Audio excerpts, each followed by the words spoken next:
Ya, ini kembali menunjukkan bahwa manusia itu sangat membutuhkan untuk menghidupkan kemampuan berpikir secara nurani. Karena kalau berpikir secara kognisi, apalagi menghimpun teori, hampir-hampir sekarang tuh universitas pun sudah tergantikan oleh AI gitu. Dan nyaris semua jenis ilmu itu bisa disediakan AI. Kita mungkin bukan seorang penulis, tapi dengan adanya AI kita bisa meminta AI menghasilkan tulisan. Meskipun kita tahu yang namanya kerja AI dengan kerja manusia itu berbeda. Tetapi dari sisi akselerasi, AI ini membuat siapapun bisa menghasilkan produk tulisan. Ya, itu yang harus kita garis bawahi. Lebih jauh, ketika AI ini muncul, sebenarnya perangkat-perangkat digital itu sudah sangat murah. Seperti handphone, laptop, tablet, itu mudah dijangkau.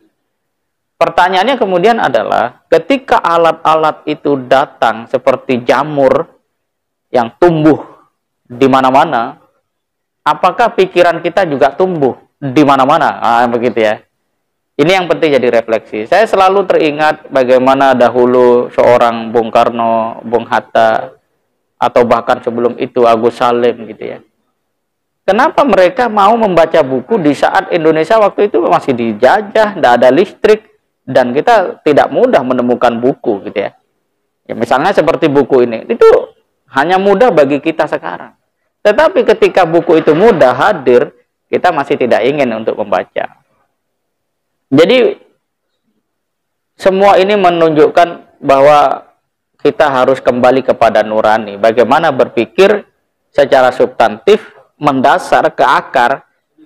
Mengapa hari ini orang bisa menciptakan berbagai macam informasi atau bahkan ilmu, tetapi pada saat yang sama inspirasinya tidak memberikan sebuah dorongan agar kita punya pikiran hidup bermakna.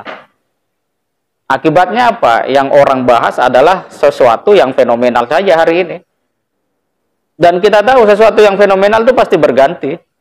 Jadi hari ini bahas siapa, bahas ini, besok berganti lagi. Tragisnya ada yang emosi itu. Membahas situasi yang fenomenal seperti itu. Pakai emosi dia. Gitu.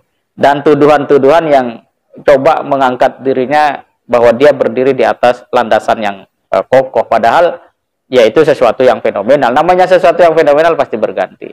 Justru kita sangat penting untuk memberi perhatian bagaimana misalnya keteladanan Nabi di dalam membaca, ya kan, mengisi hari-hari. Di sini juga ada di dalam buku ini tentang bagaimana Rasulullah itu atau Syekh Ahmad Khotib Al-Minangkabawi itu mendorong kita untuk fokus mempelajari hal-hal yang bermanfaat.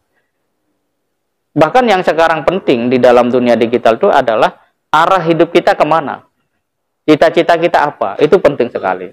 Supaya kita tidak terjebak pada kesia-siaan dalam pemanfaatan waktu, sumber daya, atau bahkan umur kita sendiri.